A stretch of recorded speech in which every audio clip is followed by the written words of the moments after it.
Livro da Revelação, livro do Apocalipse, capítulo de número 2. Vamos ler a partir do versículo de número 1. Ao anjo da igreja em Éfeso escreve: estas coisas diz aquele que conserva na mão direita as 7 estrelas e que anda no meio dos 7 candeeiros de ouro. Conheço as tuas obras, tanto o teu labor como a tua perseverança, e que não podes suportar homens maus, e que puseste à prova os que a si mesmos se declararam apóstolos e não são, e os achastes mentirosos. E tens perseverança, e suportastes provas por causa do meu nome, e não te deixastes esmorecer. Amém? Parafraseando este texto, abra sua Bíblia comigo num outro livro da Bíblia. Carta de Paulo aos Efésios, capítulo de número 6 e o versículo de número 13. Carta de Paulo aos Efésios, capítulo de número 6 e o versículo de número 13. Glorificado seja o nome de Jesus. Está escrito assim: portanto, tomai toda a armadura de Deus, para que possais resistir no dia mau, e depois de terdes vencido tudo isto, permanecer inabaláveis. Amém, queridos? Fecha a Bíblia por um momento. Gostaria que você pegasse na mão do seu irmão que está aí do seu lado, e ao pegar na mão dele, apertasse com carinho até ele falar aleluia. Eu quero que você saiba que a mão que você aperta nesta noite é única em todo o universo. Existem 7 bilhões de seres humanos na Terra, mas não tem nenhuma mão igual a esta que você está apertando. Cada ser humano tem uma impressão digital única. Isso significa que Deus não nos fez em série. Somos indivíduos com a graça de Deus dentro de nós. Aperte a mão do seu irmão e diga para ele: você está apertando uma mão original. Diga: não é clone. Isso, é uma mão original. Só quem crê nisso dê um glória a Deus bem alto. Feche os seus olhos mais uma vez, de mãos dadas com seu irmão. Aleluia. Jesus, eu te agradeço pela oração que o meu mestre aqui fez por mim, pastor Gilvan Rodrigues. A oração que vou fazer agora, Pai, ela não vai apagar a oração que o teu servo fez por mim. É só para complementar. É um pedido que eu tenho te feito todas as vezes que prego, e eu não posso deixar de fazer nessa noite. Senhor, enquanto eu prego neste lugar, eu gostaria que os seus olhos observassem ao redor deste ginásio, nesta cidade, e onde houver um demônio maligno que saiu das profundezas para atormentar, eu quero dar a estes demônios 5 segundos para desaparecerem de Camboriú. Porque se não sumirem nos próximos 5 segundos, serão queimados pelo poder da sua glória que vai descer aqui neste lugar. Eu também te faço um segundo pedido e encerro. Se ainda tenho crédito no céu contigo, ó Pai, abre as portas do céu sobre este ginásio agora, e envia do céu para a terra uma comitiva angelical, uma comitiva, Senhor, de anjos poderosos de fogo. Eu quero os serafins aqui neste lugar, ó Pai, porque a palavra serafim significa aqueles que ardem em fogo. Eu quero 2 aqui nesta tribuna, um à minha esquerda e outro à minha direita. Quero 2 na entrada daquele ginásio, entre os irmãos que assistem do lado de fora, e 4 anjos de fogo na nave deste ginásio. E onde houver um crente batizado com o Espírito Santo, que ele seja renovado agora.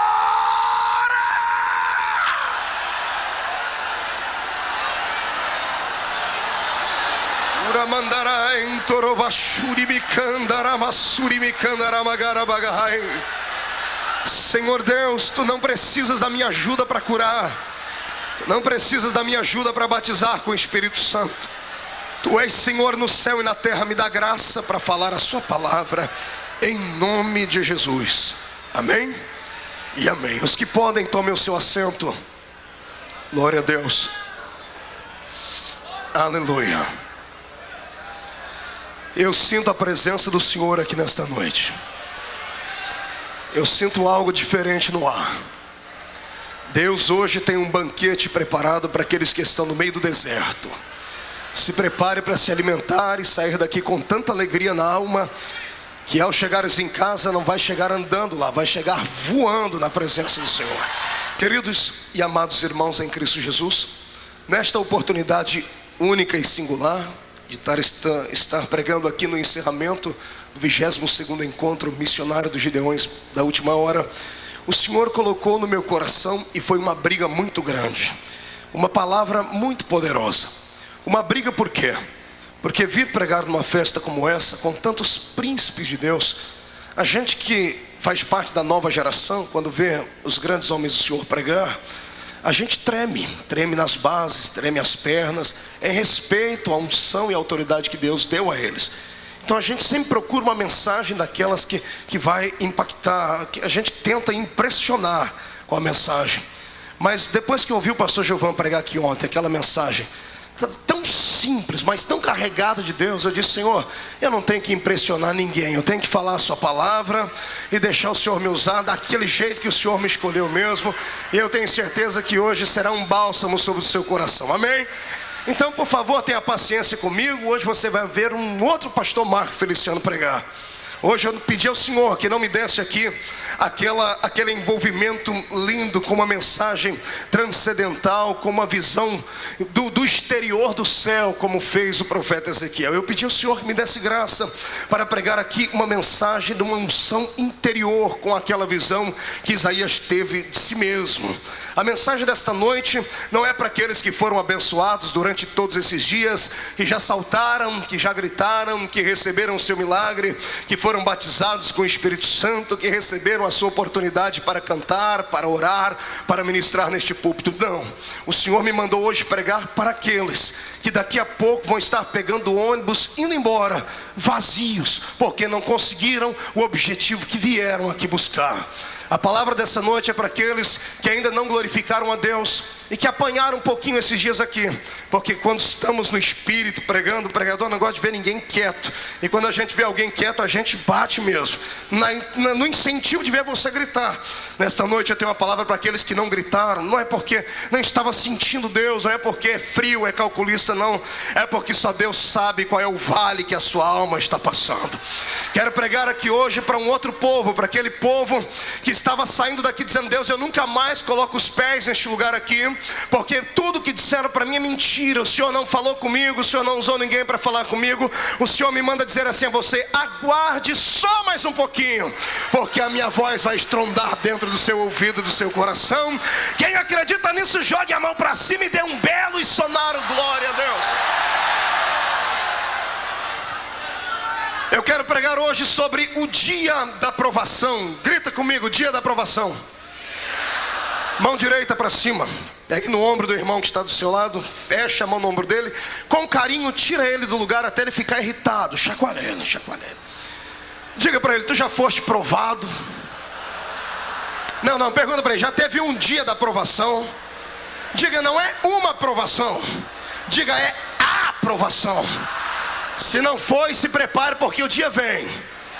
Se está sendo, se prepare, porque vem o azeite. E junta comigo e dê um glória a Deus para o inferno inteiro. Eu tenho 2 textos aqui da Bíblia Sagrada. Em ambos os textos temos um endereço, apenas um endereço: a igreja de Éfeso. Temos o apóstolo Paulo escrevendo aos Efésios, e temos o próprio Cristo mandando João escrever aos Efésios. Parece que eu ouço o eco da voz de Jesus na empolgação de Paulo, e ouço o sentimento de Paulo na palavra de Jesus, no texto e nos textos que aqui lê. Quando Jesus usa João para falar aos Efésios, ele diz que ele tem visto os momentos de provações que eles têm passado, e tem visto que eles não têm parado, não têm entrado no momento de depressão espiritual. Eles têm passado pela prova de cabeça erguida. E quando eu ouço Paulo escrevendo aos Efésios no capítulo 6, verso 13, eu ouço ele falar deste dia horrível, deste dia fatídico, deste dia tétrico, deste dia maldito, que nenhum de nós gostaria que ele existisse, que nenhum de nós gostaríamos de por ele passar, que nenhum de nós gostaríamos de nos lembrar dele. Mas a mensagem desta noite é para curar a sua alma, e às vezes para curar uma cicatriz precisamos arrancar aquela casquinha fina, porque ela não cicatrizou ainda. Vai cicatrizar nessa noite com o poder da graça de Deus sobre a sua existência. Eu fico aqui tentando entender o que é que Paulo e o que é que Jesus estava vendo sobre a igreja de Éfeso. Estou aqui tentando ainda assimilar as palavras do apóstolo com as palavras do nosso Cristo, quando dizia uma igreja que não era uma igreja pequenina, não era uma igreja aventureira, não era uma igreja problemática. Não, Éfeso não era uma igreja problemática como era a igreja de Corinto. Éfeso não era uma igreja cheia de perguntas acerca da vida após a morte como a igreja de Tessalônica. Éfeso não era uma igreja tão emotiva quanto a igreja de Colosso. Não, Éfeso era uma igreja embasada, alicerçada na doutrina, na palavra, conhecia tudo, já tinha passado por tantas coisas. Paulo dedicou boa parte do seu tempo a esta igreja. Das igrejas que ele plantou, foi a igreja durante o tempo maior que ficou ali estimulando a fé dos irmãos e os ensinando. Fico aqui pensando o que é que o apóstolo, quando escreveu a carta aos Efésios, estava vendo ou estava antevendo para falar àquela igreja sobre este fatídico e miserável dia. Paulo, antes de falar sobre esse dia, exaltou a igreja de Cristo, falou sobre poder, falou sobre unção, falou que os crentes de Éfeso não deveriam se embriagar com o vinho da contenda, mas deveriam encher-se do Espírito Santo. Havia falado a eles coisas profundas, coisas ímpares, e quando ele vai terminando o seu livro, quando ele chega no capítulo 6, parece que explode diante dos olhos dele uma visão transcendental, uma visão metafísica que não pode ser dada a homem, uma visão profética. Parece que eu vejo o Senhor colocando nos olhos dele uma luneta, e ele enxerga à distância o que é que aconteceria com aquela igreja dias mais tarde, dias depois, após a sua morte. O mesmo Senhor Jesus, antevendo também, olhou para a igreja e disse assim: vocês têm sido provados, e provações virão muito mais aí. É por isso que a fé de vocês tem esmorecido, é por isso que o primeiro amor tem sido arrancado de dentro do peito, porque a prova não é fácil. Quando ela vem e nos deixa a flor da pele. Só entende de prova quem já foi provado, só entende de luta quem está passando por uma, só entende de lágrimas quem já chorou bastante na presença de Deus, só se lembra quem apanhou. Quem bate jamais lembra, mas quem apanhou nunca esquece. Por isso eu quero que você agora me empreste o seu coração, porque nós vamos entrar aqui numa revelação que talvez não vai trazer muita alegria ao seu coração. O Senhor vai lhe fazer relembrar coisas da sua vida. Não é uma mensagem apenas melancólica, é uma mensagem profética para a minha alma e para a sua alma.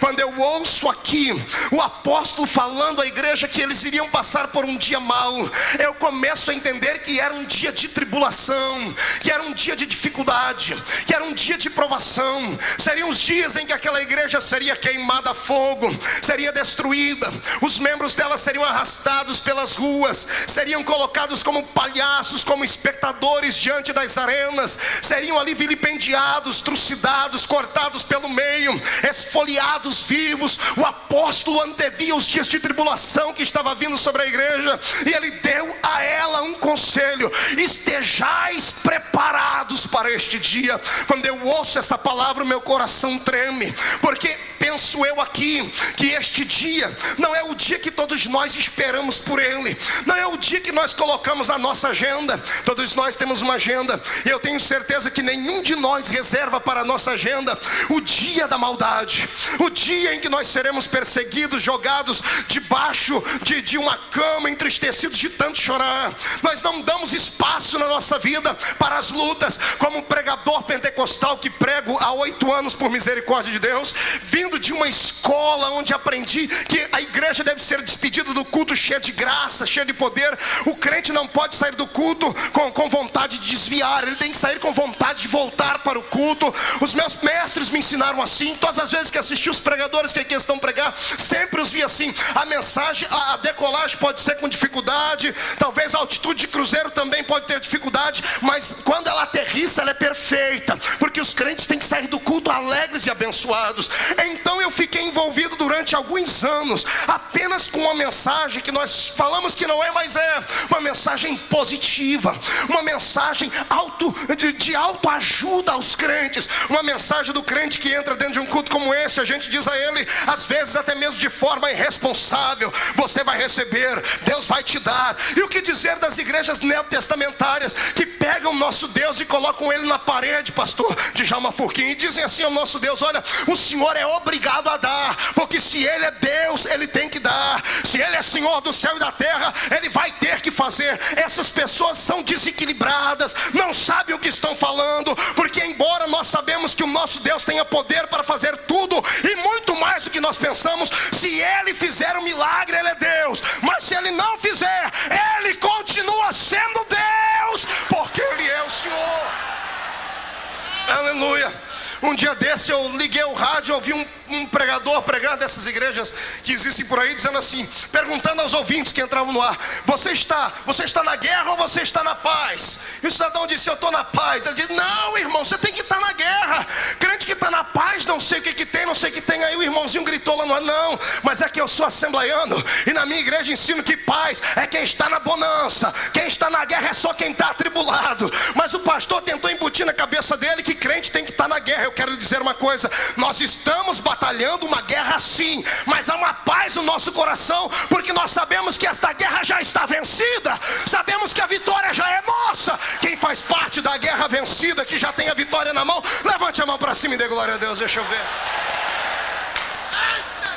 Venha comigo, venha tentar entender que dia é esse. Que dia é esse que eu chamo de dia da aprovação, embasado em Apocalipse 2? E que dia é esse que o apóstolo Paulo chama de dia mau? Fui procurar subsídio na Bíblia Sagrada, senhoras e senhores, para ver se Paulo não estava louco, porque ele era filósofo. Entender um filósofo não é nada fácil. Fui para o Velho Testamento e descobri que no Velho Testamento alguém escreveu sobre esses dias também. Um cidadão diferente, abençoado, abastado, rico e muito sábio. Um homem que escreveu 3 grandes livros em toda a sua existência. Cada um dos seus livros que estão dentro da Bíblia Sagrada, escritos em um tempo, escritos dentro de um tempo, como uma revelação para o seu tempo. Ele escreveu o primeiro livro quando ainda era um rapaz jovem, bonito. A pele do seu rosto ainda tinha uma tenacidade brilhante, os seus olhos eram brilhantes, o seu corpo era esbelto, seus cabelos eram belos, talvez louros ou talvez arruivados como o cabelo de seu pai Davi. Estou falando de Salomão. E quando Salomão escreve o seu primeiro livro, ele escreve o livro de Cantares. Quem lê o livro de Cantares entende do que fala. Era um livro empolgante, é uma carta de amor. Quem escreveu aquele livro com tanta beleza poética só podia ser um coração apaixonado. Salomão, ao escrever este livro, ele não era um homem de meia idade, era um jovem empolgado com a beleza feminina. Dado a sua estatura de rei, pensava ele que podia ter tudo o que queria, e ele teve em sua existência 700 mulheres e 300 concubinas, mas por uma ele se apaixonou de uma forma diferente. Era esta sunamita, uma menina do interior do seu país, que havia vindo de outro país, com a cor da sua pele diferente. No meio do livro de Cantares nós lemos que ele chama a sunamita de Meilená. A palavra Meilená é negra como um carvão. Salomão se apaixonou por uma mulher de uma etnia diferente da dele, e talvez por isso mesmo este romance tenha custado este livro. Talvez os povos da sua época, os ministros do seu império, não aprovassem o relacionamento dele com tal mulher, porque a cor da sua pele era diferente, ela era completamente diferente dele, e por ela Salomão se apaixonou e escreveu este livro. Quem lê o livro de Provérbios se empolga, e quem não está mais amando, volta a amar. Faça um teste e leia este livro na sua casa para você ver. Mas o tempo não para, e o relógio do tempo foi forçando Salomão a amadurecer. A vida faz isso com a gente, a vida faz a gente amadurecer. Se você pregar uma fita do pastor Marco pregando aqui há 6 anos atrás, e ver ele pregando hoje, vai dizer assim: o que foi que aconteceu? Será que ele deixou de ser corajoso? Será que ele deixou de perder o rumo daquela mensagem? Não é nada disso, é que o tempo vai fazendo a gente amadurecer. A gente vai apanhando demais na caminhada, e a gente é obrigado a sair do estado de menino e virar homem da noite para o dia. É isso o que acontece com a gente. Muitas pessoas não entendem. E Salomão vira homem de repente da noite para o dia. Homem no sentido que estou falando aqui da palavra, um homem de autoridade. E agora ele olha no espelho e já não é mais o garoto que escreveu o livro de Cantares. Agora é um homem de meia idade, que Freud diria que ele estava na idade do lobo. Já era um quarentão, beirando um cinquentão. seus cabelos lá meio branco, meio preto. Ele agora já não pensa mais em galantear moças. Ele olha para os filhos que estão crescendo, e ele tem que deixar agora um legado para a sua posteridade. E este homem agora pega a sua caneta e volta a escrever. Agora ele não escreve com o coração, porque quem lê o livro de Cantares sabe que saiu de dentro do coração. Agora ele escreve com a sua mente, com a sua razão. Ele pega uma caneta e começa a escrever um livro de Provérbios. E quem já leu Provérbios sabe do que eu estou dizendo. Quem lê Provérbios e lê Cantares diz: não é o mesmo escritor, porque o livro de Cantares, o escritor de Cantares dizia assim: ó, como é belas curvas do seu corpo, ó sunamita. Agora o homem que escreveu o livro de Provérbios e diz assim: o homem tem que fugir de muitas mulheres, para que ele não perca toda a sua riqueza e coisas mais. Ele escreveu uma coisa no livro de Provérbios que faria qualquer jovem sair correndo. Por exemplo: melhor é o homem ir a um velório do que ir a uma festa. Quem é que prefere num velório ver um defunto do que numa festa beber Coca-Cola? Amados, eu entendo Salomão. Ele não estava escrevendo com o coração, estava escrevendo com a razão. A vida ensinou ele a isso, e ele sabia que quem ia a uma festa não pensava no amanhã. Quem vai a uma festa só pensa em se prostituir, em encher a cara e divertir ao máximo, e no outro dia arcar com as consequências das suas peripécias. Mas quem vai a um velório, quando olha para dentro daquele paletó de madeira, vê um cidadão que está ali, que é de carne e osso igual ele, feito da mesma matéria, amigo, cresceu junto ou é parente, diz: meu Deus, se esse aí morreu, amanhã serei eu que vou estar aí dentro. E a pessoa sai do velório pensando na vida, sai do velório de forma melancólica, chorando. Quer ver um exemplo? Quem é que já foi em velório de alguém que morreu de acidente de carro? Levante a mão para eu ver. Você lembra como foi que você saiu do velório? Você saiu do velório triste, saiu do velório parado. Você engatou a marcha do seu carro e não acelerou demais, respeitou todo sinal de trânsito, parou em todo semáforo, abriu espaço para todo mundo passar, porque a prudência brotou na sua mente. Você olhou para aquele carro e lembrou: opa, o meu amigo morreu por imprudência. Era este Salomão que estava amadurecendo e escrevendo o seu segundo livro. Mas o relógio do tempo não para. Diga para o seu irmão: o relógio não para, e o tempo continua. E depois que o tempo continua, num belo dia, acredito que foi numa bela manhã, olhe para cá e prepare o lenço para começar a chorar comigo. Levanta Salomão da sua cama. Ele vai levantar e sente dores no corpo inteiro. A maldita da ciática atacou ele. Ele olha de um lado da cama, tem uma virgem bonita do lado dele, do outro lado uma outra virgem mais bonita ainda para aquecer o seu corpo. E quando ele olha para si mesmo, ele se sente um inválido, ele se sente um homem já passado do tempo. Ele pega agora o cetro com o qual ele exerceu um reinado, e ele não usa mais o cetro para apontar para as pessoas. O cetro agora serve como uma amuleta, como uma bengala para ele. Ele se levanta e vai para o banheiro. Quando chega no seu banheiro, lá está um espelho. E quando Salomão olha para o espelho, ele toma um susto. Por quê, pastor? Porque ele olha para o espelho e o que ele vê não lhe é muito seguro. O que ele vê lhe dá muito tristeza, porque ele não vê mais o garoto que conquistava 700 mulheres e 300 concubinas. Ele não vê mais o homem que influenciava rainhas que vinham de longe para vê-lo. Ele não é mais o homem de meia idade que está escrevendo livros sendo aplaudidos agora. O que restou foi uma carcaça. Os seus olhos estão avermelhados e cheios de cataratas. Os seus dentes estão amarelados e tortos. Os seus cabelos esbranquiçados. A pele está cheia de mancha. Ele olha para suas pernas, estão cheias de varize. As unhas estão amareladas, estão parecendo que estão ficando roxas. Ele olha para aquele espectro que está diante do espelho, ele toma um susto, e de repente ele ouve a voz da sua consciência dizendo assim: há um tempo para tudo na terra, há um tempo para tudo nessa terra. Ele levanta dali, vai para a mesma escrivaninha que ele escreveu a carta para a sunamita, vai para a mesma escrivaninha que ele escreveu o legado para a posteridade de Provérbios, pega a caneta agora com a sua mão trêmula, escreve o mais poderoso livro que ele já havia feito na vida, o livro de Eclesiastes.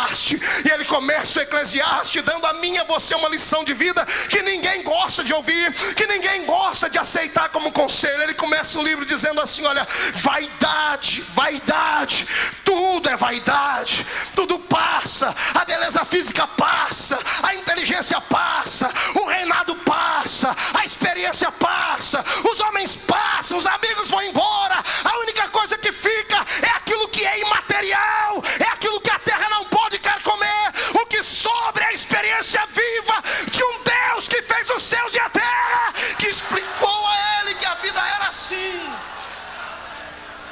Carai, estourou Vanagassúria. Muitas vezes olhamos alguns obreiros no púlpito que já são velhos, já estão com a idade avançada. E às vezes eu já pequei muito nisso. Olhar para trás e falar assim: irmão, abre a boca, grita, faz alguma coisa, esboça alguma reação, sua geladeira humana. E não é assim. O tempo chegou. Foi embora o vigor. Foi embora a vida. Foi embora a robustez. E o que fica nesse corpo são experiências traumáticas. De perseguições, de traições, de angústias, de noites mal dormidas, de casos mal resolvidos. E nós temos que entender isso, porque se não entendermos isso, não estaremos preparados quando esses dias chegarem para nós. E Salomão continua escrevendo: há um tempo para tudo na terra.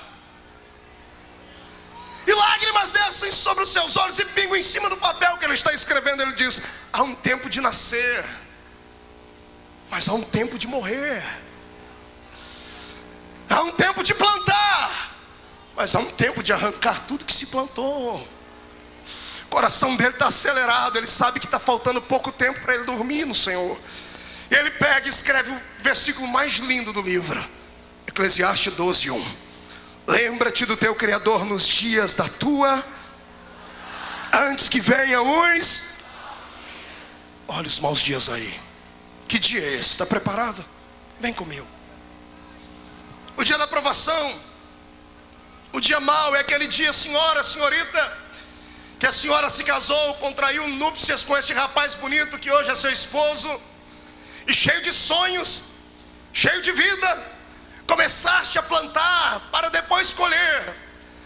Arrumou um método contraceptivo para que uma gravidez não bloqueasse os seus sonhos da escola, para que não bloqueasse os seus sonhos como empresário, para que não bloqueasse o seu sonho de ter antes uma casa própria, para que não bloqueasse o seu sonho de ter um carro. E de repente o Senhor lhe abençoou, veio a casa financiada, veio o carro, e agora sentou com o marido e disse assim: agora é a hora de termos um bebê. Lindo. Aí vem o dia mau. O dia mau é aquele que você tentou ter um bebê, engravidou, ou tentou engravidar, mas não havia semente viva dentro de você. Não tinha como gerar um filho. Meses se passaram, anos. Foi ao médico, o médico disse: olha, eu tenho uma notícia triste para lhe dar. Você nunca vai poder gerar um filho, porque você é estéril. Você jamais vai poder ter a alegria de ter um bebezinho no colo e dizer: esse é meu. E aí você voltou para casa. Aí aconteceu o seu dia de provação, porque você é crente, porque você vai para uma igreja onde prega-se o milagre, porque você vai para uma igreja e ouve todo dia alguém dizer: vai acontecer. E acontece na vida do A, acontece na vida do B, e não acontece na sua vida. E você vem para um culto como esse, e está todo mundo dando glória a Deus. Você se tranca aí dentro dizendo assim: Deus, nem consegue prestar atenção na mensagem. Fica com a mão na barriga dizendo: não, vai acontecer alguma coisa, vai queimar aqui dentro, alguém vai dar um chute, eu vou sentir porque Deus vai me dar, vai me dar. E você entrou aqui desse jeito, e hoje é o último dia da festa, e você não sentiu nada, não sentiu um arrepio no corpo, não sentiu um calor pelos pés. O diabo sentou do seu lado e disse: Deus não vai te dar.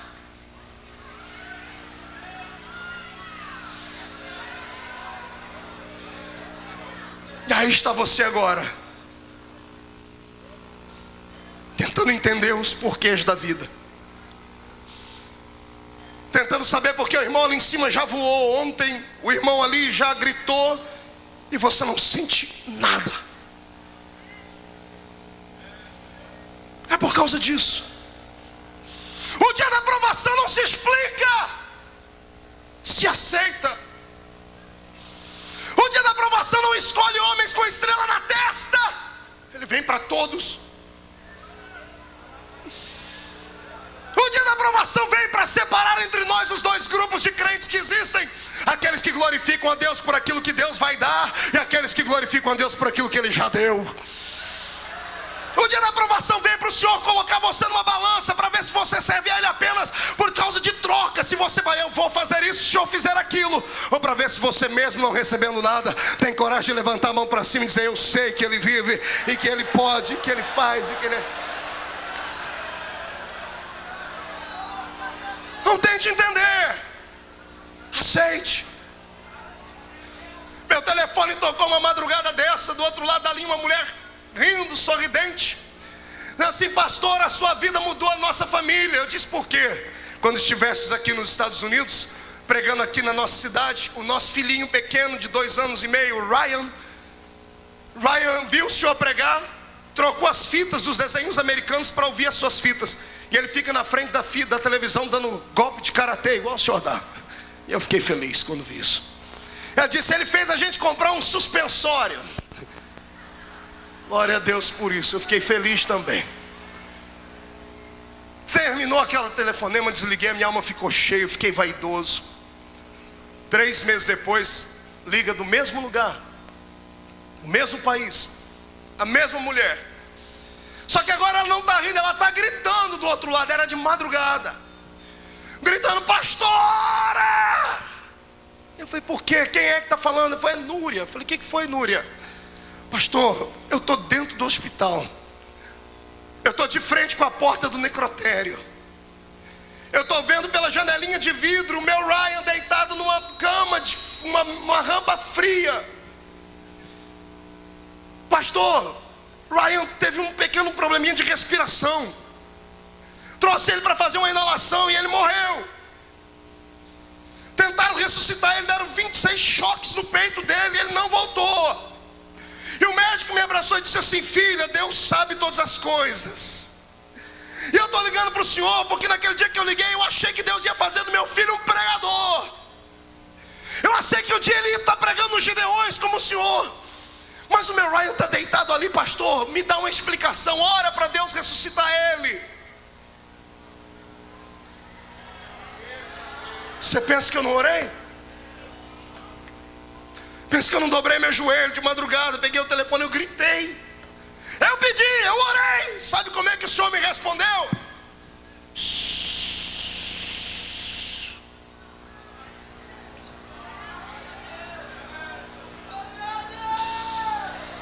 Gai chamantorou besteg mandarava xaragalavagai.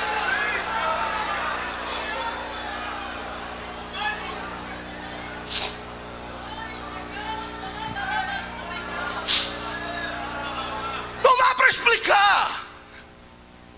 Um amigo meu do interior de São Paulo, moço que era gerente de banco, do Banco Bradesco, tinha uma vida abençoada, cheia do Senhor. Ele pegou e saiu para ser missionário lá no Chile. Foi através de uma missão brasileira. Tudo que ele vendeu ele levou para lá. Comprou uma casinha, investiu na igreja, e o que sobrou comprou uma motoca, uma moto. Um belo dia, ele despede da família e diz assim: eu vou atrás da montanha ali porque eu tenho que levar ceia para os irmãozinhos que nós ganhamos dali.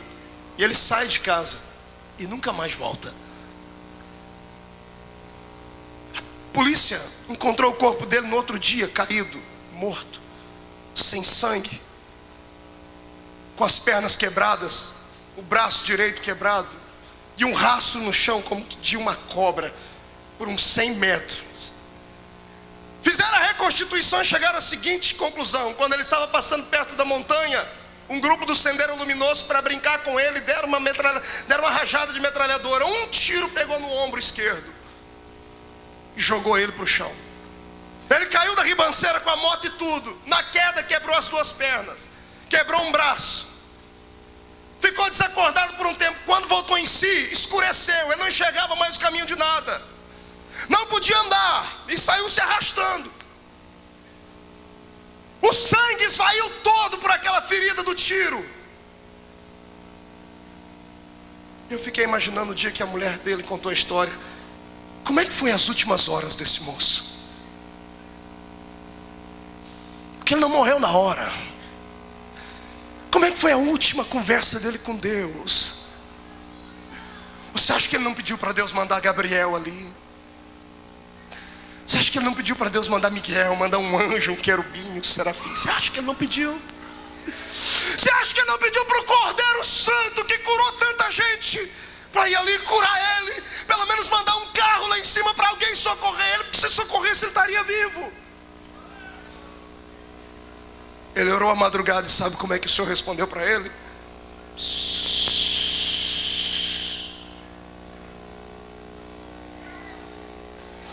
Incline a sua cabeça.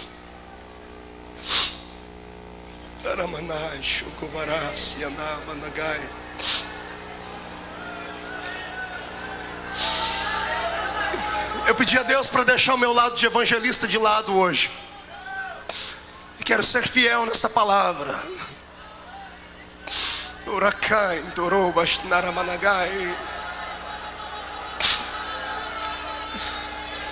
No outro dia, quando a notícia chega em casa, a mulher dele me contou aqui no Brasil um dia desse.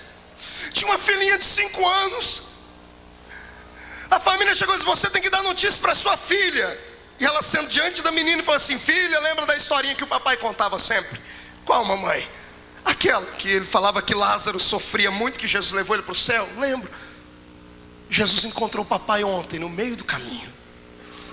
E Jesus viu o papai sofrendo e disse assim: chega de viver aí, vem viver comigo aqui no céu. A menininha levantou a cabeça e disse: papai morreu, mamãe? Morreu. Ela baixou a cabeça. Ela disse: quando ela levantou tinha lágrima pelos olhos. Ela disse: mamãe, quem vai brincar comigo de cavalinho agora? Quem vai me colocar nos ombros e brincar comigo todo dia de tarde? Quem vai me contar as historinhas da Bíblia? Essa mulher disse que ela queria encontrar um buraco e pular dentro, porque ela invocou toda a autoridade, toda a unção, toda a graça, toda a glória, e os céus não responderam a oração dela. É aqui que eu quero que você entenda que ser crente não é só pular e gritar. Ser crente não é só receber o vento do Senhor, andar com o pé só, batalhar. Ser crente é sofrer. Pastor, mas sofre o ímpio tem que sofrer. Não, você sofre como o ímpio, o sol nasceu para todos. A diferença é em como passar pelo vale. Todo mundo passa, a diferença é em como passar pelo vale. O ímpio passa sozinho, e você tem alguém do seu lado para lhe acompanhar.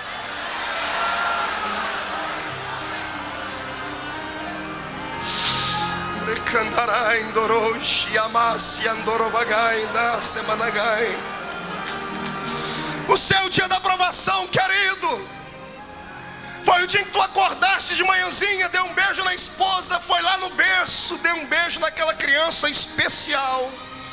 Eu já te digo porque ela era especial.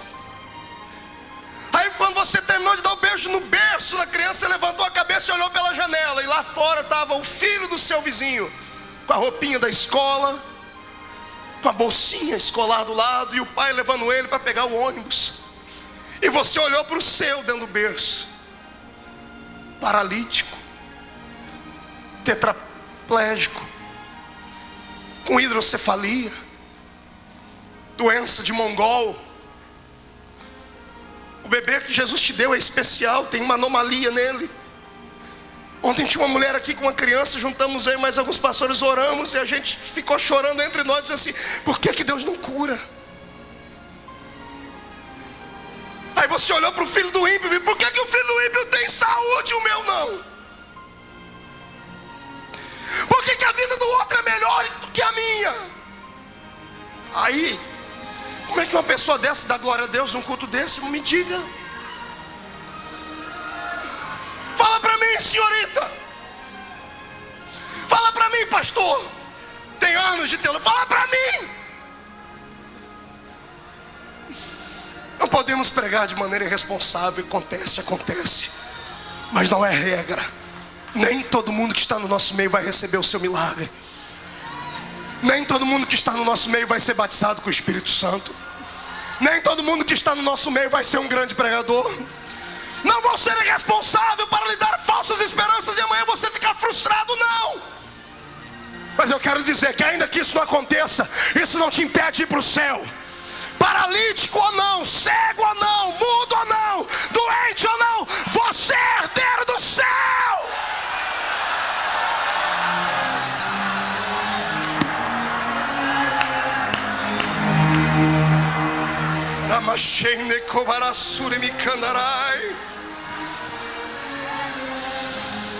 É o dia da dificuldade, é o dia mal quero ver, está preparado para ele. Dá glória a Deus quando o filho tem saúde é fácil.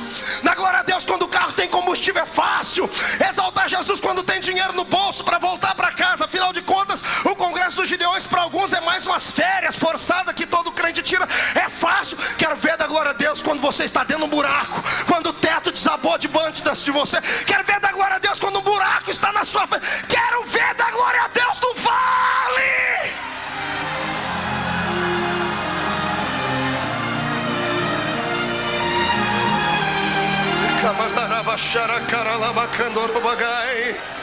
Isso é uma mensagem séria.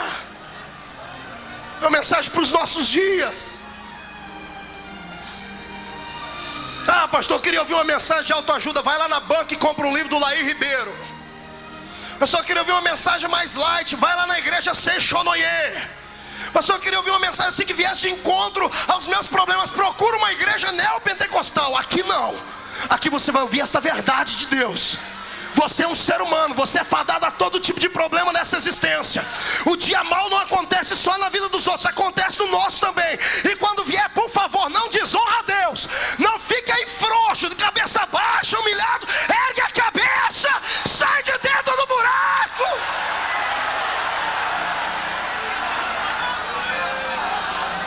Abaixar a candorobanai.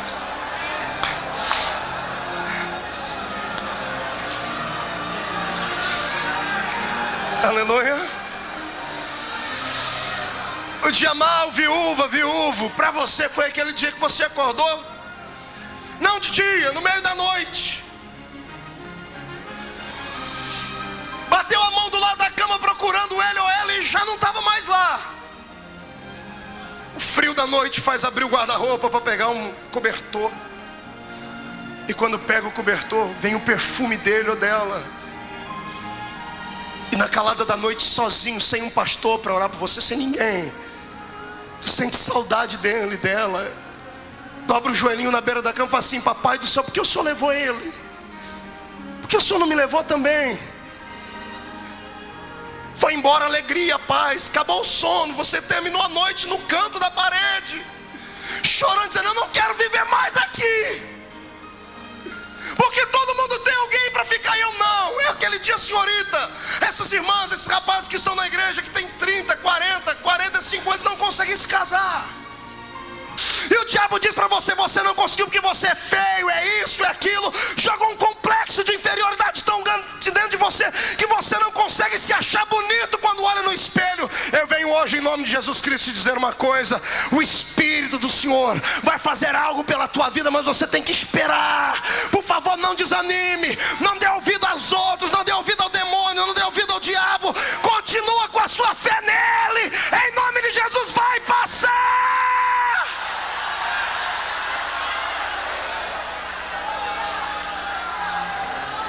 Manachara Managai. Aleluia. Ó dia,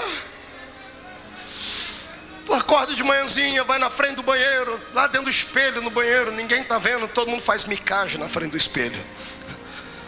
A moça ensaia um novo penteado, o rapaz levanta os braços, os bíceps, para ver se ele está musculoso, igual Arnold Schwarzenegger. Todo mundo vira cantor dentro do banheiro. Estragaram o hino da Cassiane lá dentro. Mas lá é o seu reduto, é o seu reino. Até olhar para o espelho. Porque quando olhou no espelho, encontrou uma mancha, um caroço, que não estava ali. Ou se estava, você nunca percebeu. E era melhor não ter percebido, não era? Você olhou, lembrou da propaganda da televisão: tem que se precaver, câncer, isso, aquilo. Você diz: não, na minha vida não. Aí você usa as palavras de efeito das igrejas do século 21. Está amarrado. Eu rejeito. Eu não aceito. E colocou a roupa e disse essas palavras como se elas fossem palavras mágicas. Esqueceu. Até no outro dia, quando foi tomar banho de novo.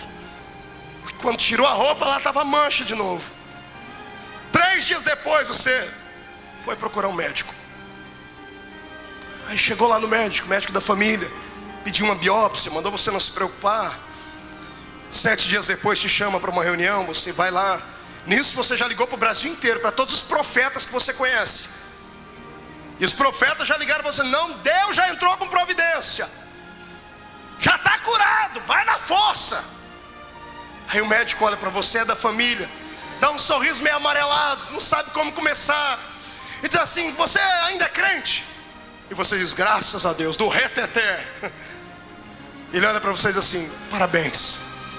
Pelo que, doutor? Eu não tenho doença. Não, parabéns, porque você foi escolhido por Deus para ser provado.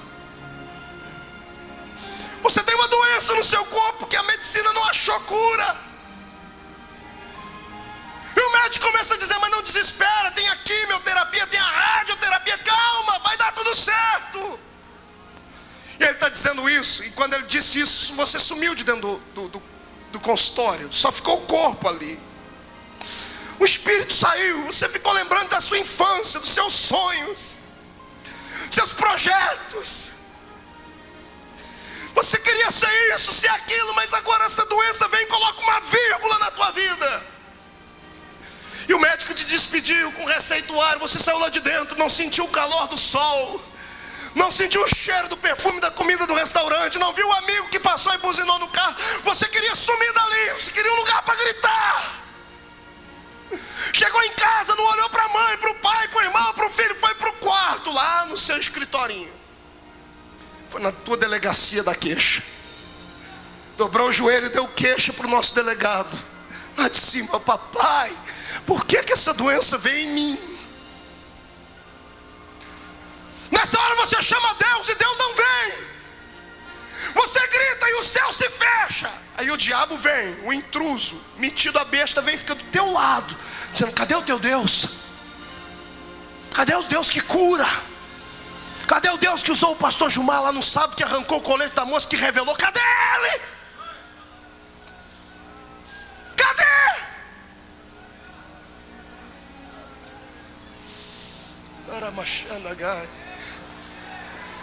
Pior não é isso. Aí você começa a procurar os seus pecados escondidos dentro da cabeça. Não, deve ser porque eu pequei aquele dia. Você começa a pedir perdão de todo pecado que existe, que você lembra, que você não lembra, até pecado que você nem fez. Você ora igual Davi: Senhor, expurga até aqueles que eu já esqueci deles. Quer ficar livre, limpo? Levanta dali, não tem coragem para conversar com ninguém. Vem para um culto como esse, está aí com o cabelo caindo, está aí com o seio inchado, está purulando por dentro. E a gente fica falando: dá glória a Deus, irmão. E você tenta, mas quando você vai dar glória, dói tudo. E você está vindo para casa dizendo assim: Deus não me ouviu, Deus não me viu, Deus não lembrou de mim. Não, Ele lembrou sim. Ele mandou dizer para você: calma. Na vida do crente, o que não acontece amando de Deus, acontece com a permissão dele. Calma. O diabo não pode tocar em você, a não ser que Deus deixe. Deus só deixa o diabo tocar quando ele sabe que você vai vencer ele. Calma, vai passar. Eu profetizo que é só um dia de tribulação. Calma, não desespera, não troca Jesus, não larga a cruz. Tenta aí do nada, arranca força, arruma força onde não tem. Tenta levantar a mão para cima, tenta chorar, tenta fazer alguma coisa, mas não desespera. Pelo amor de Deus, não desespera.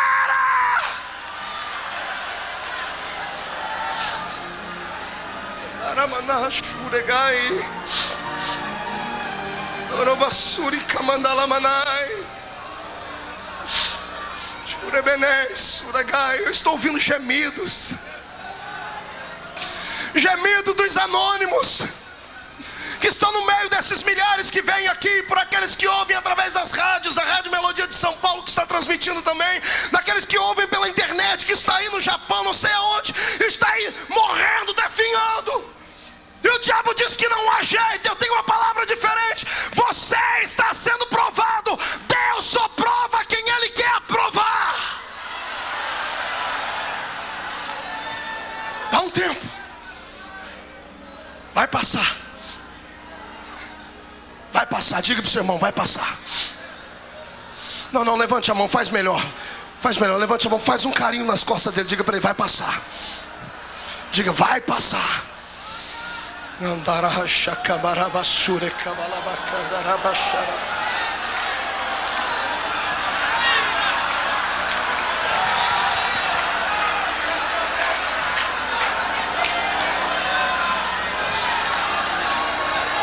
Vai passar, vai passar, vai passar. Em nome de Jesus, vai passar. Vai passar. Já ouço o barulho do seu Deus descendo, vindo ao seu encontro. Vai passar.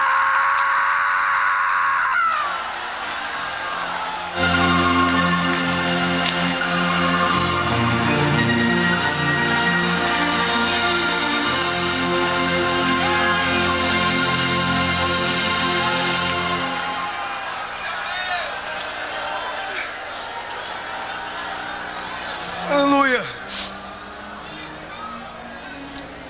O dia. Pastor, e o meu dia o senhor não vai falar? Vou falar agora. Qual era a cor do quartinho que você estava pintando em casa? Azul ou rosa?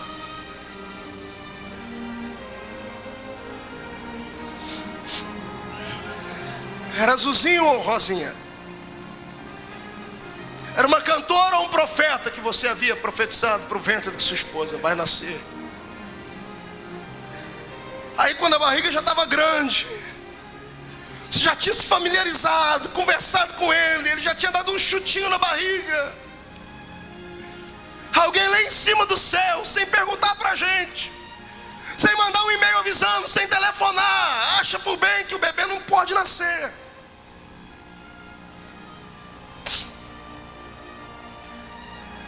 E a vidinha daquele que está lá dentro é ceifada assim. Um aborto. E ficou um vazio dentro da barriga. Ficou um vazio dentro de casa. Detalhe, você é crente, é pentecostal. Jesus cura, cura. Ele faz. Tem aqui um exemplo. Tem uma senhora que me procurou aqui, Dona Sônia. O ano passado nós oramos por ela. Aqui no Gideões, ela não era crente. Disse que vai aceitar Jesus hoje. Estava com um bebê morto dentro dela. O médico disse que o bebê não ia nascer. Ela ouviu de longe. Quando pedimos para colocar a mão sobre o local da enfermidade, ela colocou. Jesus ressuscitou o bebê. O bebê está no colo dela ali. Ele faz. Mas e quando ele não quer fazer? Eu me lembro quando Jesus levou o nosso bebê, vindo de Ribeirão Preto, bebê morto dentro da barriga da minha esposa. Ela com a mãozinha na barriga dizendo assim: Jesus, ressuscita meu bebê. Parei o carro, coloquei a mão de Jesus. Quem está orando é um profeta.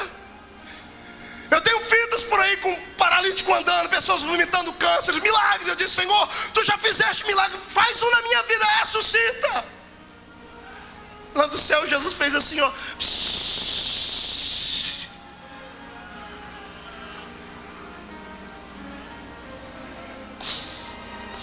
Quem é que explica? Não dá para explicar. É o dia da aprovação. É o seu dia. É o seu dia, cantor, que veio para cá, gastou tudo que tinha, não conseguiu cantar aqui. Ficou olhando aí de cima, brigando. Falou: por que alguns têm tantos e a gente não pode cantar um hino? É o seu dia. Ele está te provando. É a sua história. Ninguém vai escrever a sua história a não ser você e Deus. É a sua. O Senhor escolheu você para passar por isso. Então, por favor, levante a cabeça, sacode a poeira, dá a volta por cima. Porque você não é um pé rapado espiritual, não. Você é filho de Deus. Oh, pastor, mas eu queria ter um testemunho para contar. Calma, vai chegar o dia. Mas por enquanto é para você orar e gemer. Vai dizendo ai, vai dizendo ui, vai sentindo dores, vai sentindo contrações. Daqui a pouco, em nome de Jesus, o milagre vai nascer. Mas enquanto ele não vem, pelo amor de Deus, jogue essa mão para cima, dá um grito de glória a Deus, explana a sua alma.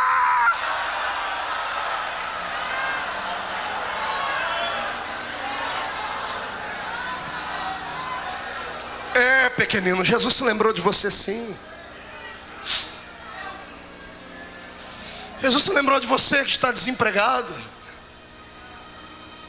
perdeu o emprego para vir para os Gideões, não sabe como é que vai voltar para casa e cuidar da família.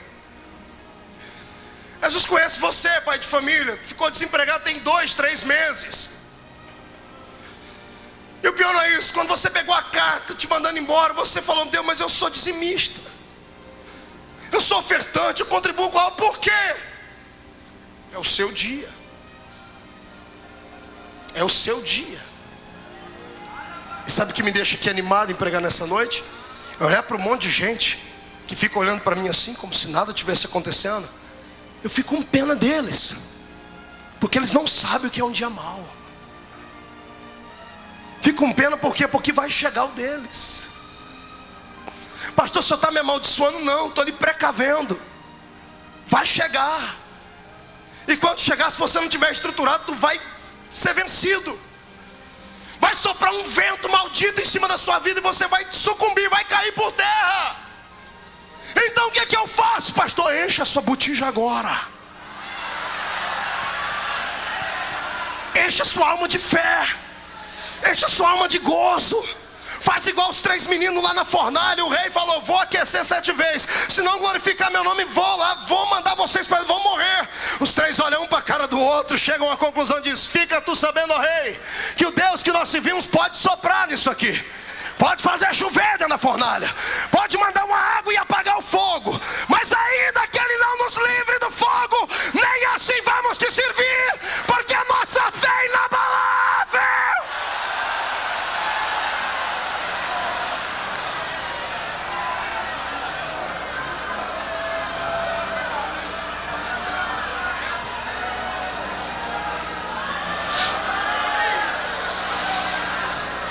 Dar glória a Deus aqui agora não é fácil não. Falar em língua estranha agora não dá, a voz está embargada. Pastor, eu estou chorando, eu sei. Chora, é melhor rasgar a alma aqui agora, porque quando sair daqui não vai ter demônio nenhum capaz de lhe acusar mais. Nenhum demônio vai poder debochar da sua cara. Eu profetizo a falência desses demônios. Vai!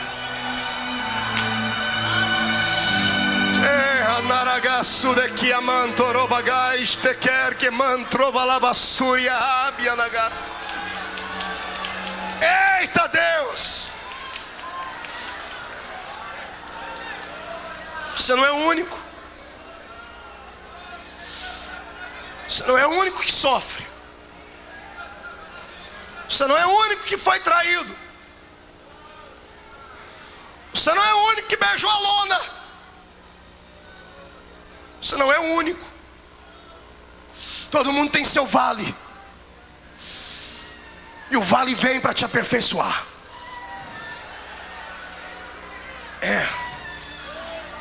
Geme mesmo, irmã. Grita e deixa ela gemer.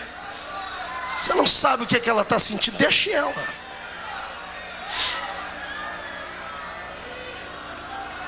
Aleluia.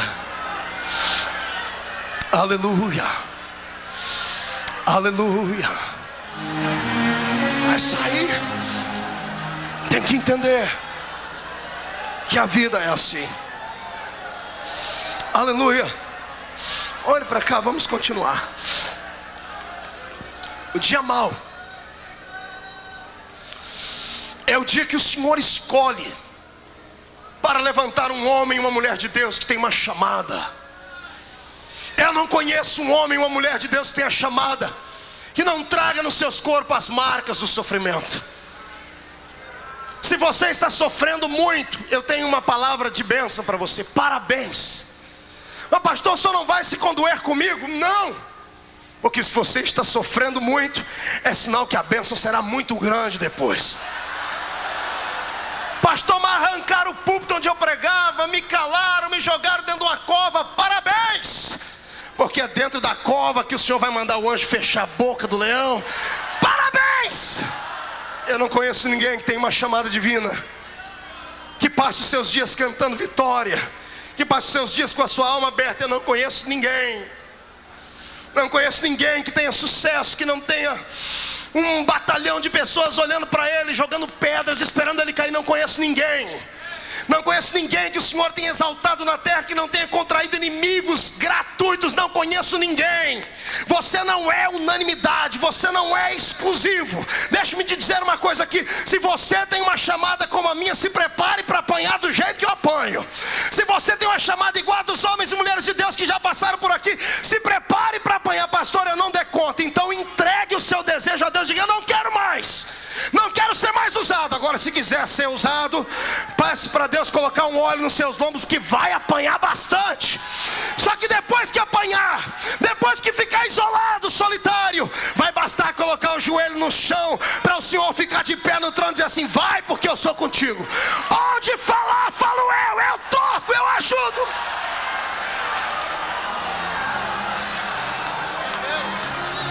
Meu Deus.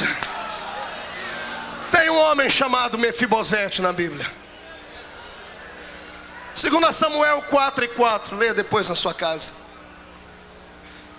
Oh, vida desgraçada teve esse menino. O avô foi rejeitado por Deus. O pai morreu na mão dos inimigos. E quando chegou a notícia em casa, vem uma mulher, agarra ele, a ama dele, a babysitter dele, sai correndo com ele de casa. Quando vai atravessar a porta, escorrega e cai. O menino quebra os 2 pés e fica aleijado para sempre.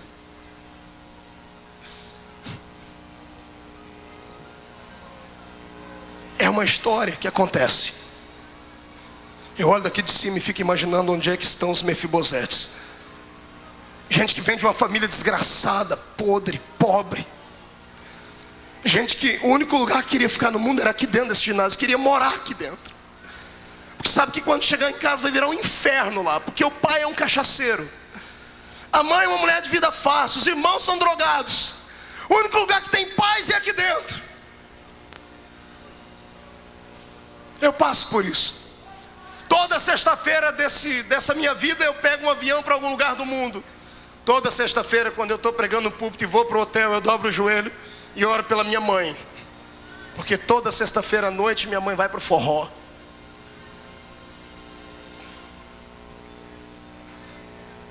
É a realidade. Jesus salva todo mundo por onde eu passo. E lá em casa, Ele não salvou minha mãe. Eu disse a Ele: Senhor, por que o Senhor não salva? O Senhor diz: é exatamente por isso, para você saber que quem salva não é você, sou eu. Não é você com a sua palavra, sou eu com o meu espírito. Então vai chegar a hora dela, mas enquanto não chega, ora por ela. Pastor, eu estou aleijado. Está igual o Mefibosete, eu sei. É uma história, faz parte da vida. Tem gente aqui que se lembra de Sansão. Depois de ter feito tanto, terminou sem nada, quase. Está amarrado a uma moinha, torcendo uma moinha como um jumento faria. Está com a cabeça raspada, está com o olho vazado. Está todo mundo olhando para ele: aquele ali não era um herói, agora é um palhaço. Quantos heróis que foram transformados em palhaços estão no nosso meio? Quanta gente vazia de uma expressão, vazia. Quanta gente anônimo. Quanta gente que tombou. E quem é que não está sujeito a isso? Faz parte, é a vida. Pastor, eu não posso desviar? Não. O que eu faço? Se segura. O vento vai passar. Daqui a pouco você vai estar de pé de volta. Daqui a pouco seus inimigos vão olhar para você e vão ver assim: o que foi que aconteceu com ele? Daqui a pouco vão esquecer. Porque o ser humano tem memória fraca. E eu profetizo que a glória do segundo templo será maior do que a glória do primeiro.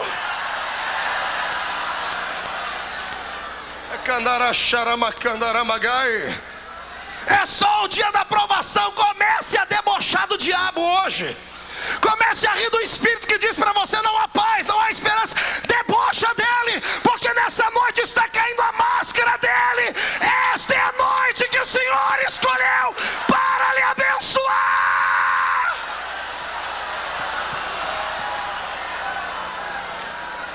Meu Deus do céu. Levante as duas mãos para cima. Levante as duas mãos para cima quem está tendo um dia mau, quem está passando por um dia de dificuldade. Levante as duas mãos para cima quem está sendo provado.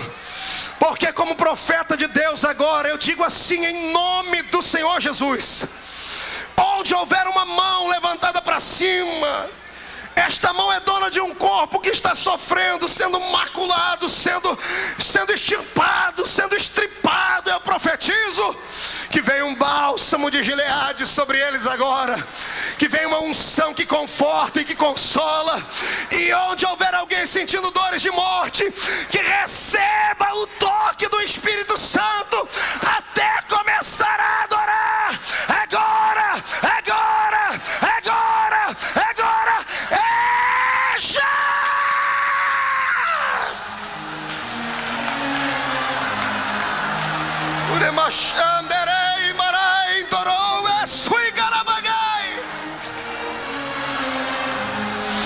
Vai, grita, chora. Indesse, mandará bachuri migai.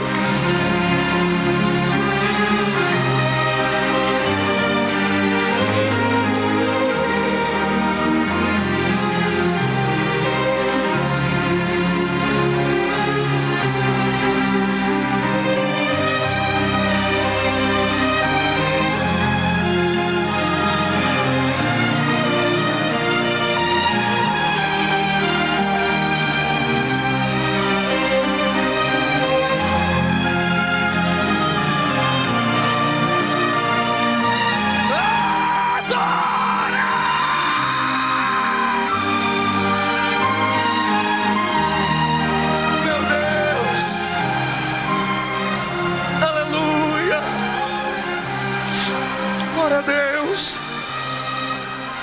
Vai passar. Já está chegando o fim. Já posso ver uma luz chegando ali, ó, no fundo do túnel. Estou sentindo o cheiro do perfume da vitória. Já está chegando. Batalha comigo agora, pisa em cima das águas.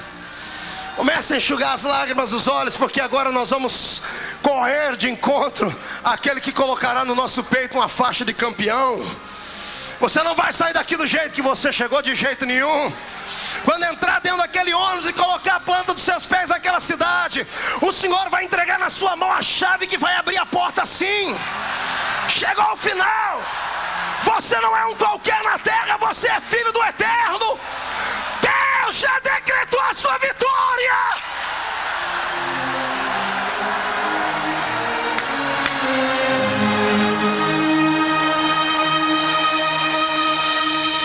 É só um dia mau.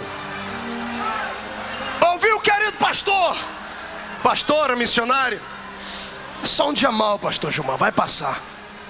Eu acredito que vai passar. Eu profetizo em nome de Jesus que vai passar. Eu sinto que ele já está passando. Já sinto que o Senhor vai lhe dar uma unção de graça tão grande daqui a pouco, que esse lugar aí vai ficar pequeno onde você está. Eu profetizo em nome de Jesus Cristo que você vai agarrar o diabo pelo chifre hoje. Vai esfregar o focinho dele no chão e vai voltar para sua casa dando gritos de glória, porque o Senhor te vocacionou para a vitória.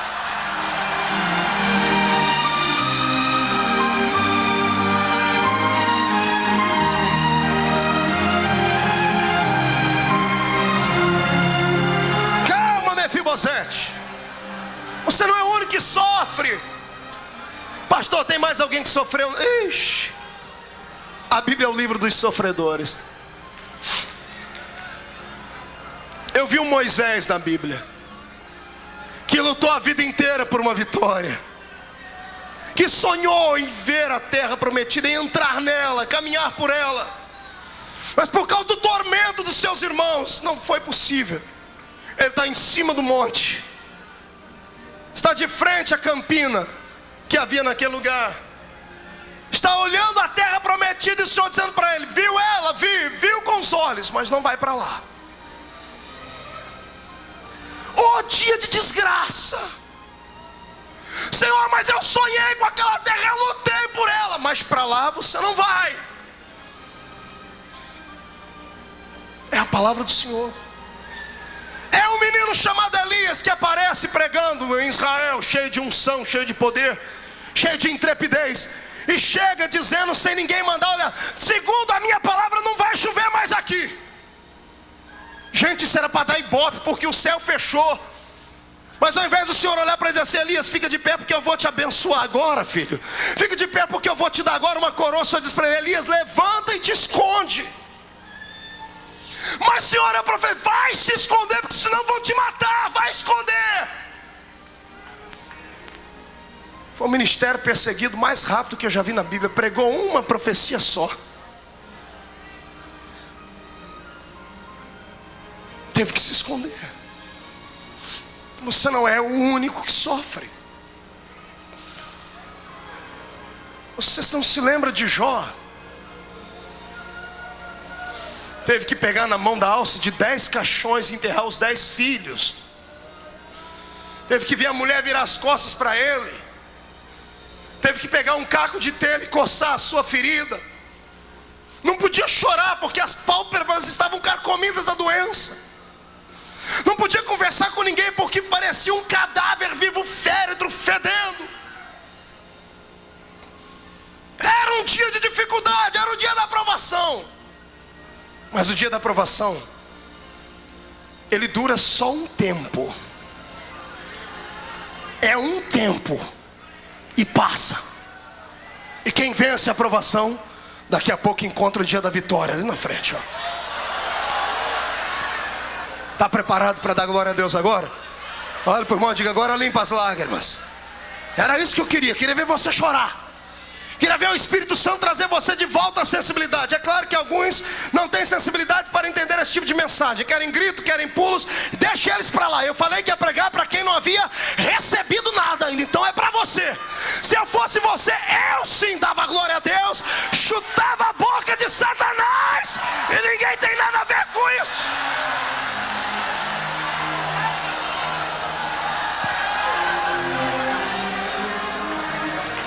Depois que passa o dia mal, vem a bonança. Depois que o choro dura uma noite inteira, a alegria vem logo ao amanhecer. Eu já sinto o perfume das rosas que vão começar a nascer no seu jardim. Eu vejo o colorido do jardim que o Senhor está plantando no seu deserto. Eu ouço o gorjear dos pássaros que vão cantar no meio daquele lugar onde ninguém cantava mais. Eu estou vendo o Senhor reerguer a sua família. Eu estou vendo a sua casa voltar a ser uma casa de oração. Eu estou vendo a sua chamada e o seu sonho que estava morto ressuscitar. Eu vejo pela fé você saindo do buraco e saindo com honrarias, pronto para a vitória.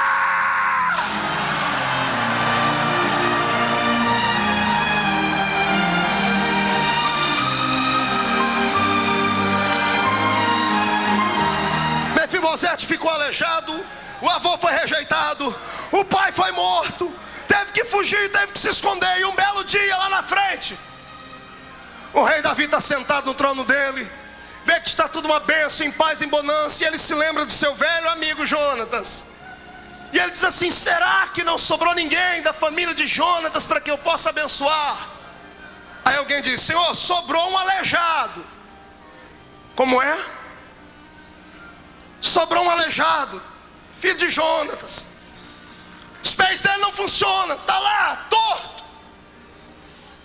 Senhor, a praga foi grande, porque além do avô ser rejeitado, o pai morto, o neto ficou aleijado. E só de traga o aleijado aqui.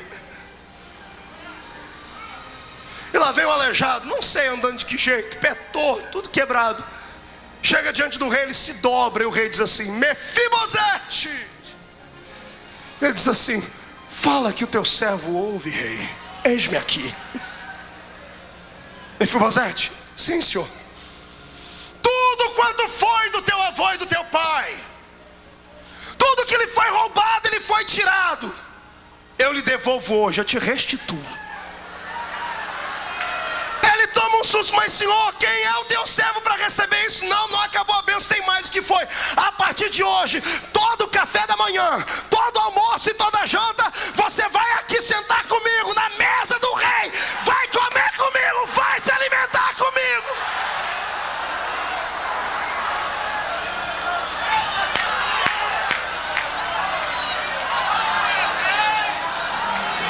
prepara aí, irmão. Estava aleijado, se prepara, porque hoje vai sentar com o rei.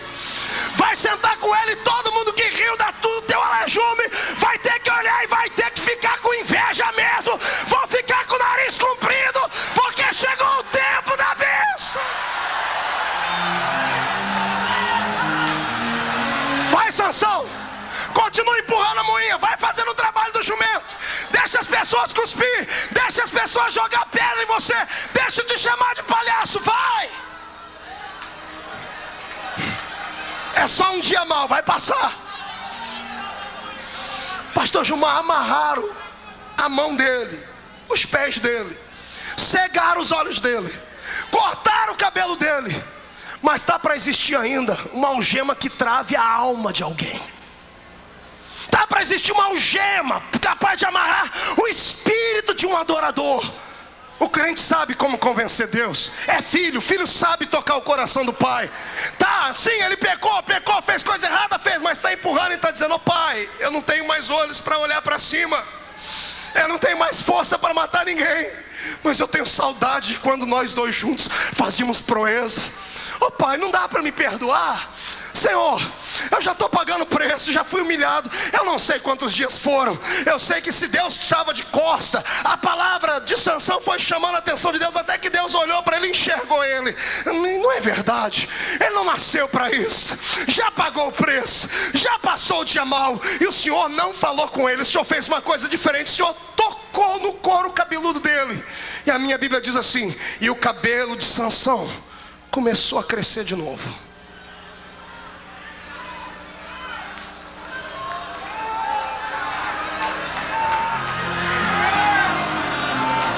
Prepara para receber uma palavra profética, levante as mãos.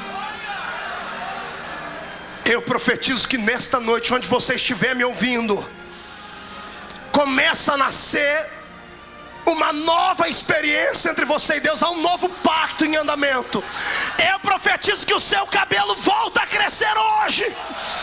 Recebe em forma de profecia, porque aqueles que te olharam de cima para baixo, se quiserem te enxergar amanhã, vão ter que colocar binóculos nos olhos, porque você vai voar.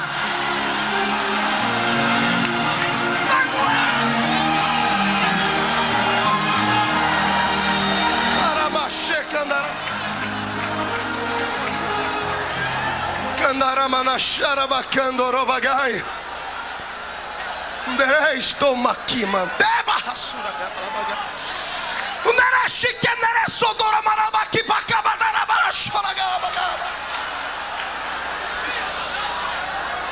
Quem é que pode bloquear uma chamada de Deus na vida de alguém?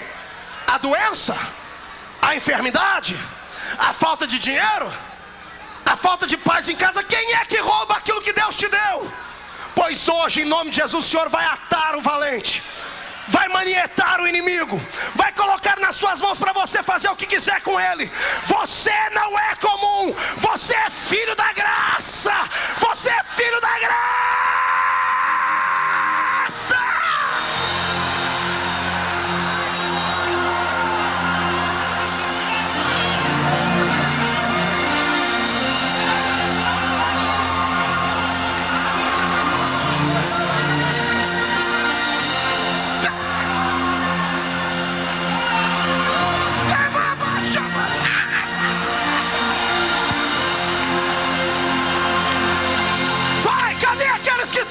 Pelo sucesso, dê um pulo pra cima e glorifica.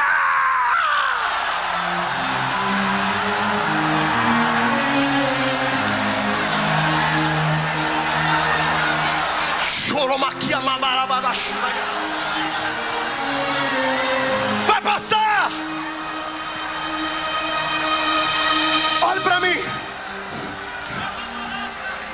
Moisés morreu, pastor Reuel, com uma pergunta na cabeça: por que eu não posso entrar na terra prometida? Ele pagou o preço. Pastor Gilvan, se alguém merecia entrar naquela terra, era Moisés. Ele comeu o pão que os irmãos amassaram, é pior que o pão que o diabo amassa. Ele enfrentou tudo e todos, ele deu a cara para bater. Quando ele chega lá em cima, ele diz assim: ó, morre, Moisés. Puf, morreu. O dia que eu li essa passagem bíblica, eu me revoltei, pastor Luci França. Me revoltei, pastor Joel Roda. Eu falei, por que, senhor? Por que o senhor mata um homem que fez de tudo? O senhor disse, ei, os meus projetos são maiores do que o dele. Não me questione. Senhor, mas o senhor matou ele? Dizer, matei ele, mas quantos minutos ele ficou morto? Você sabe dizer? Aí eu parei, falei, como é que é, senhor? Quantos minutos Moisés ficou morto? Eu digo, está morto até hoje. Aí eu tive que lembrar da Bíblia e lembrei que ele não está morto não. Quando Moisés morreu ali, se o sonho dele era entrar na terra prometida, Deus tinha um sonho maior para ele. Diga para o seu irmão, o sonho de Deus é maior que o teu. Diga, o sonho de Deus é maior que o teu. Diga, diga. Pastor, eu não preguei nos Gideões e nem cantei. Calma, o sonho de Deus é maior para você. Tem outra coisa te esperando por aí. Tem outra, eu creio nisso. Eu creio num Deus de possibilidades. Eu creio num Deus que abre porta onde não tem porta. Adore Ele.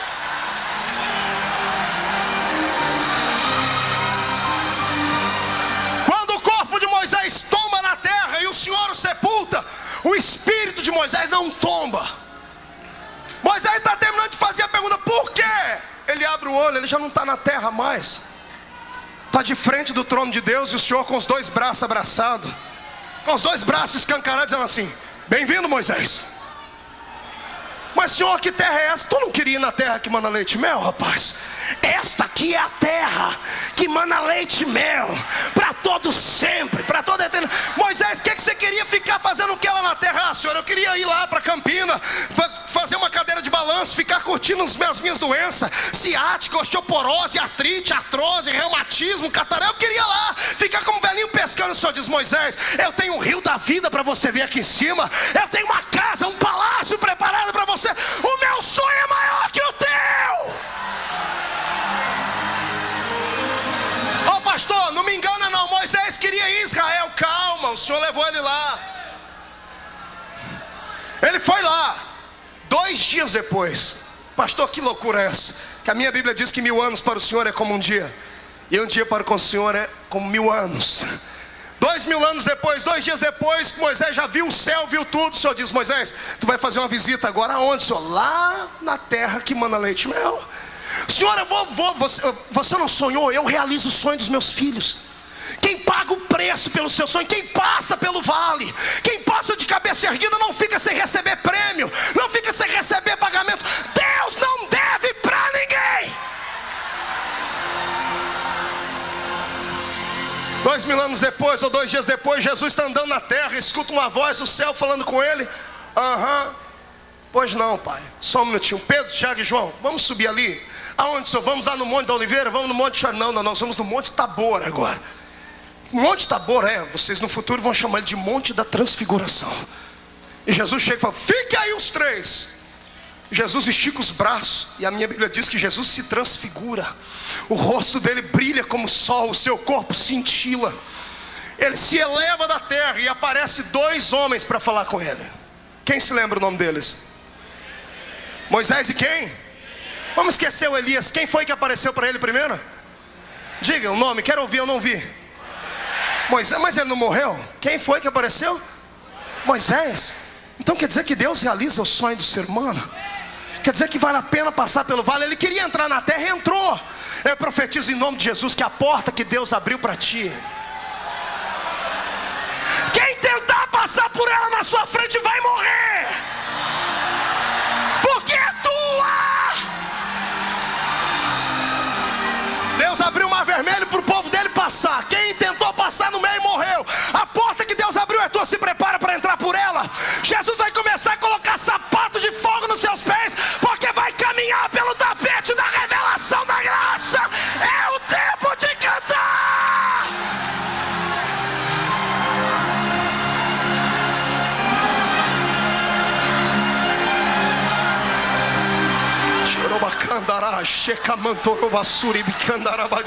Meu Deus do céu, eu não estou vendo homens nem mulheres, eu estou vendo brasas de fogo que estão incandescendo. Creia se quiser, eu estou vendo uma brasa de fogo gigantesca. Se prepara, Brasil, a caravana que vai sair daqui da noite vai sair para queimar.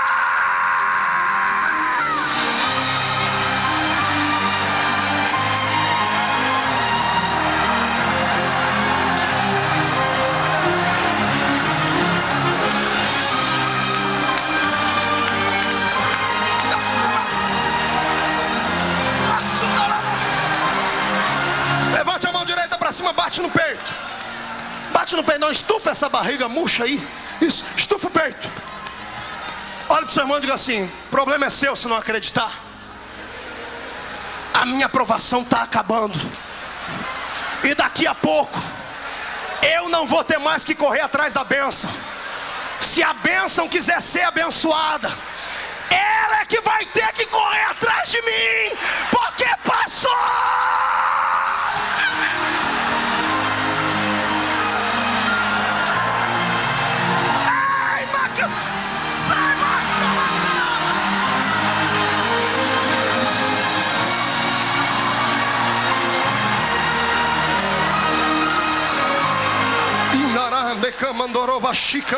Ai, eu convido os crentes que falam em línguas estranhas para começar a exercitar o seu dom.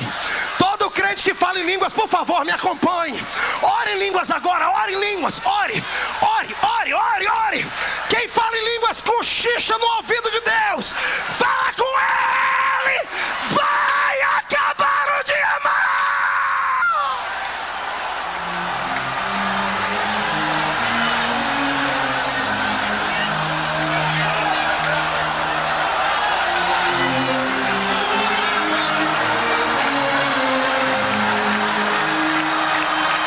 Esse rapaz de bigode e óculos, dê um passo à frente, por favor. Pare aqui, levante as duas mãos para cima. Pastor Gilmar, por favor, pegue na cintura dele, por trás, nos ossos dele. Isso, aperte as mãos sobre os ossos deles.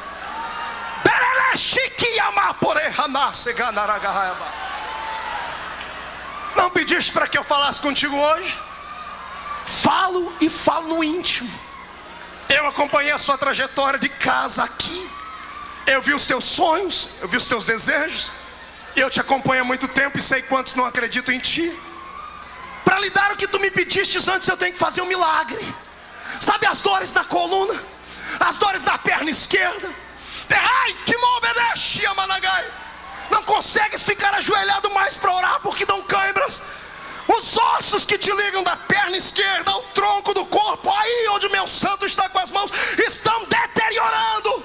Uma cadeira de rodas estava te esperando, mas como eu sou Deus e ouvi a tua oração para te usar como tu queres, não posso te ver na cadeira de rodas. Eu restauro os teus ossos agora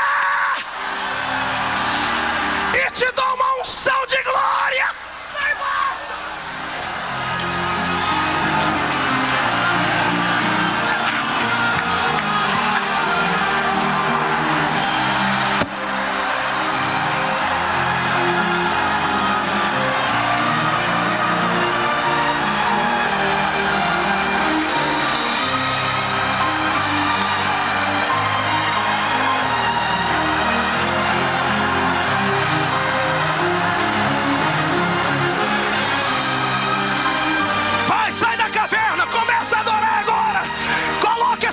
De lado, a AIDS de lado, coloca a enfermidade de lado, diga para ela: acabou o seu tempo, é tempo de adorar.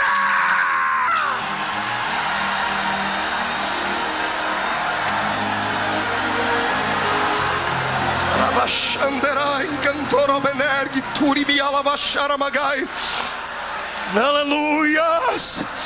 Olhe para mim, pegue na mão do seu irmão. Meu Deus, querido, parece que rompeu o som aqui. Meu Deus, pastor Reuel. Ei, pegue na mão do seu irmão e escute uma coisa que eu vou lhe dizer. Eu estava esperando o pastor Cizino chegar para ele ouvir. Pastor Cizino, no ano passado, no domingo à noite que eu terminei de pregar aqui, 2 horas antes de vir para o púlpito, eu recebi uma ligação no meu celular. Até que eu deixo o celular desligado agora. Um cidadão lá em São Paulo me ligou, disse que era crente, tentando me extorquir. Ele pediu 30 mil reais, na palavra dele, para não acabar com o meu ministério. Eu achei que era uma deboche, pastor Gilmar, desliguei o telefone. Ele ligou de novo e insistiu. Eu disse: ô meu amigo, escute que eu não tenho tempo para brincar. Ele disse: não, espera aí, o senhor acha que é brincadeira? Deixa eu lhe dizer o que vai acontecer na sua vida. Eu já não tenho mais nada com salvação. Eu tenho uma família podre, tenho uma irmã que é prostituta.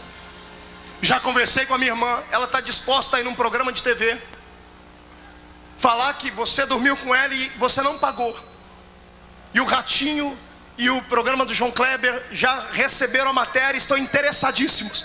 Pastor assembleiano dorme com a prostituta e não paga. E desligou o telefone dando uma gargalhada do inferno.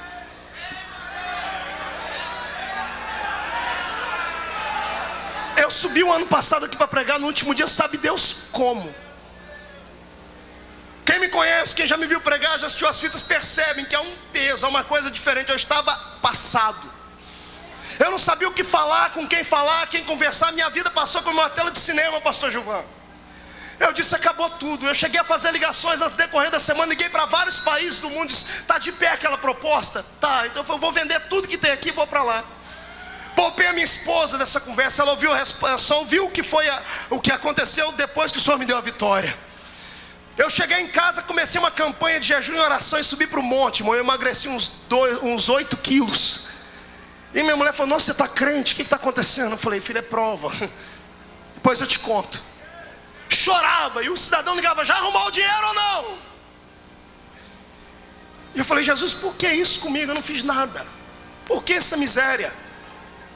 E o Senhor não falava comigo, ficou em silêncio, não usava profeta nenhum para falar comigo. Eu entrei em desespero.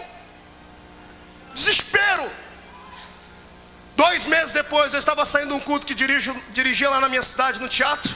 Chegou uma mulher com um carrinho, pipocando. Ela estava até aqui no púlpito esses dias, uma missionária. Eu nunca tinha visto ela. Ela disse, eu sou de uma outra cidade, o Senhor mandou vir orar por você. Eu falei, irmão, é de oração que eu estou precisando. Mas eu estou indo para o monte orar. Diz, não, tem que ir antes de você orar, ir para o monte. Fomos para casa. Fechei a porta da sala, Deus tomou essa mulher e falou. E Ele falou coisas que eu nunca ouvi Ele falar. E o Senhor disse assim para mim, eu mato, eu firo, eu tiro a vida de quem tentar destruir o castelo que eu fiz para ti. E o Senhor disse assim, e te explico por quê. Porque eu investi muito. Eu investi em você, e o diabo não vai roubar. Entro eu com providência hoje. Eu me joguei no chão, eu gritava. Minha mulher falou, o que está acontecendo? Eu falei assim, depois que a gente vier do monte eu te conto. Fomos para o monte. Quando foi 2h30, 3 horas da manhã orando, o telefone celular tocou no monte. Eu saí para um canto orar.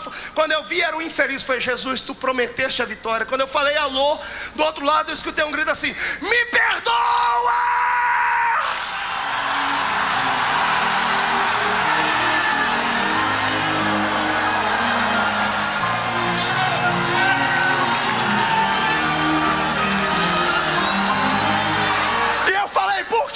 Porque eu cheguei em casa agora do baile, eu estava no baile, fui tomar banho pensando na grana que você ia ter que me dar. Quando eu passei a mão no cabelo com shampoo e tirei a mão, estava todos os meus cabelos na mão, eu fiquei careca.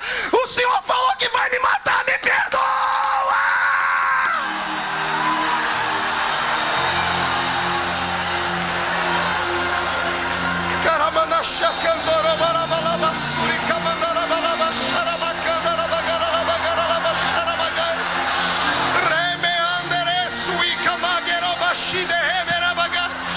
Rata cantara chamada Gácia, Mara cantara chamada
Surigai. Olhe para mim, você não é comum. Você não é comum. Se você sondasse do que tu és feito, tu verias que não és comum. Há uma unção sobre a tua existência.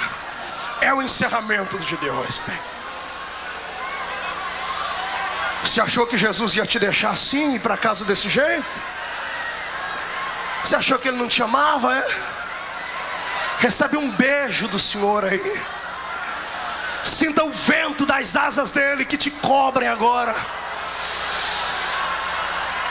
Meu Deus! Estou ouvindo barulho de espadas.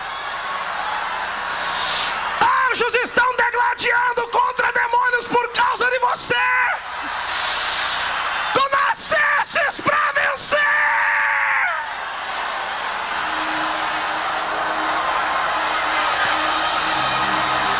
Pegue no braço do seu companheiro. Feche os olhos. Você ainda tem um sonho? Feche os olhos. Você ainda tem um sonho?